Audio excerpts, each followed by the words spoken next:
In this SwiftData tutorial, we will develop a new mobile application using SwiftUI. Our main learning objectives include the following. 1. We will learn how to save photos with SwiftData to external storage. 2. We will integrate SwiftUI's native photo picker for user input. 3. We will learn how to fetch data from a database and display it using a grid layout. 4. We will explore how to use navigation links to send data between multiple SwiftUI views. 5.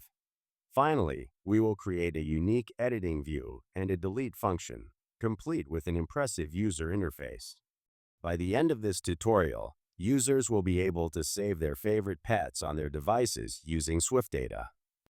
If this sounds like what you want to learn, then let's enroll in the course, open Xcode, and start coding together.